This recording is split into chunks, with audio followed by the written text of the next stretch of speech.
நான் உங்கள் குரலோடு புனிதா.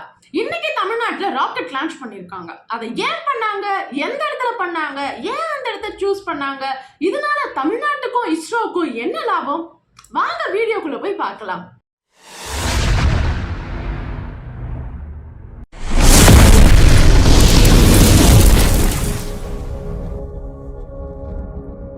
தமிழ்நாட்டுல தூத்துக்குடி மாவட்டத்துல குலசேகரப்பட்டினம் அப்படின்ற ஊர்ல ராக்கெட் ஏவுதளத்துக்கான ஒரு அடிக்கல்ல வச்சுட்டு டெம்பரவரியா ஒரு ஏவுதளம் அமைத்து அதுல ஒரு ராக்கெட்டையும் லான்ச் பண்ணிருக்காங்க. ஏற்கனவே ஸ்ரீஹரிகோட்டாவில நம்ம வந்துட்டு ராக்கெட் லான்ச் பண்ணிக்கிட்டு தான் இருக்கோம். ஆனா இப்போ குலசேகரப்பட்டினத்துல இரண்டாவது ஏவுதளம் அமைத்திருக்காங்க. இது ரெண்டுத்துக்கும் என்ன ஒற்றுமைன்னு முதல்ல பார்க்கலாம். பொதுவாகவே நம்ம ராக்கெட் ஏவுதளம் அமைக்கணும்னா அந்த இடத்தோட காற்றோட வேகம் 30 கிலோமீட்டருக்கும் கம்மியா தான் இருக்கும். அது மட்டும் இல்லாம அந்த பகுதியில காற்றழுத்த தாழ்வு மண்டலம் உருவாகக்கூடாது. ரெண்டு இடத்துலயுமே இந்த ஒற்றுமை இருக்கு. ஆனா இந்த ரெண்டு இடத்துக்கும் என்ன டிஃபரெண்ட் அப்படின்னு பாத்தீங்கன்னா எரிபொருள் சிக்கனம். இதற்காக தாங்க இப்ப பொதுவா பாத்தீங்கன்னா இந்தியாவில நம்ம ராக்கெட் லான்ச் பண்ணணும் அப்படின்னா தென் துருவத்தை நோக்கி நம்ம அனுப்புறோம். அப்படி அனுப்பும் பொழுது பாத்தீங்கன்னா இலங்கைக்கு மேலதான் நம்மளோட ராக்கெட் போகுது. அப்ப என்ன ஆகுதுன்னா இப்ப ஏதாவது ஒரு சிக்கல் ஏற்படுது ராக்கெட்லனா அது கடல்ல விழணும். இல்ல ராக்கெட்டோட உதிரி பாகங்கள் கரண்டு விழும் இல்லைங்களா, அது எங்கன்னா கடல்ல தான் விழணும். ஆனா இலங்கைக்கு மேல போறதால அது இலங்கை நாட்டு மேல விழற மாதிரி இருக்கு. அதனால நம்ம என்ன பண்றோம் அப்படின்னு பாத்தீங்கன்னா தெற்கு நோக்கி போக வேண்டிய ராக்கெட்டை கிழக்கு பக்கமா அனுப்பி பிறகு தெற்கு நோக்கி நம்ம திருப்பி விடுறோம்.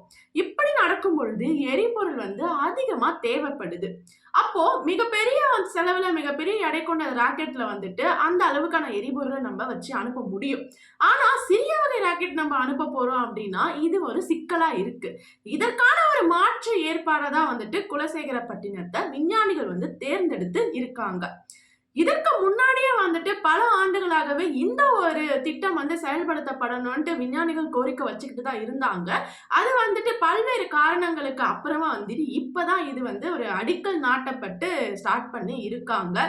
இதனால தமிழ்நாட்டுக்கும் இஸ்ரோவுக்கும் என்ன லாபம் அப்படின்னு பார்க்கலாம். தமிழ்நாட்டுல இப்படி ஒரு ராக்கெட் ஏவுதளம் அமைக்கிறதுனால அந்த பர்டிகுலர் இடத்தை சுத்தி இருக்கக்கூடிய பகுதிகளோட உள்கட்டமைப்பு வசதிகள் கண்டிப்பா அதிகமாகும். பொருளாதாரத்திலையும் ஒரு சிறிய முன்னேற்றம் ஏற்படும் அப்படின்னு சொல்லலாம். சரி, இஸ்ரோவுக்கு என்ன லாபம் அப்படின்னு பாத்தீங்கன்னா ஏற்கனவே ஸ்ரீஹரிகோட்டால இருக்கக்கூடிய ஏவுதளத்துக்கு அந்த ராக்கெட் உதிரி பாகங்கள் மற்றும் எரிபொருட்கள்லாம் மகேந்திரகிரி, தமிழ்நாட்டில் இருக்கக்கூடிய மகேந்திரகிரியில இருந்து தான் போய்கிட்டு இருக்கு. இப்போ குலசேகரப்பட்டினத்தில் அமைத்தோம் அப்படின்னா அதுக்கு தேவையான உதிரி பாகங்கள் எரிபொருட்கள் எல்லாமே மகேந்திரகிரியிலிருந்து ரொம்பவே ஈஸியா நம்மளால கொண்டு போக முடியும். போக்குவரத்து செலவு நமக்கு குறையுது. சோ இது ஒரு முக்கியமான ஒரு விஷயமா இஸ்ரோக்கு கிடைச்சிருக்கு. அது மட்டும் இல்லாம சிறிய ரக ராக்கெட்டுகளை ஏவறதுக்கு இது ஒரு நல்ல ஒரு தகுதியான ஒரு இடமா இஸ்ரோவால பார்க்கப்படுது. சோ இதெல்லாம் இந்த குலசேகரப்பட்டினத்துல ராக்கெட் ஏவுதளம் அமைப்பதற்கான ஒரு முக்கிய ஒரு பின்னணியா இருக்கு.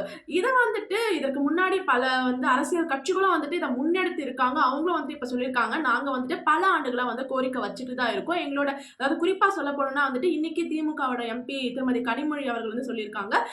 அவங்களோட திமுகவோட தலைவர் கருணாநிதி அவர்கள் இருக்கும் பொழுதே பாத்தீங்கன்னா இதற்கான ஒரு கோரிக்கையை வச்சிருக்காங்க அப்படின்ட்டு. அதே மாதிரி தமிழ்நாட்டுல பிற மற்ற கட்சிகளும் பாத்தீங்கன்னா இதை பத்தின கோரிக்கைகளை வச்சிருக்கோம் அப்படின்னு சொல்லியிருக்காங்க. சோ எனிவே ஃபைனலா இந்த ஒரு திட்டம் இன்னைக்கு சக்சஸ்ஃபுல்லா ஸ்டார்ட் பண்ணியிருக்காங்க. சோ இதனால நம்ம தமிழ்நாட்டுக்கு ரொம்ப பெருமையான ஒரு விஷயமாவே இருக்கு.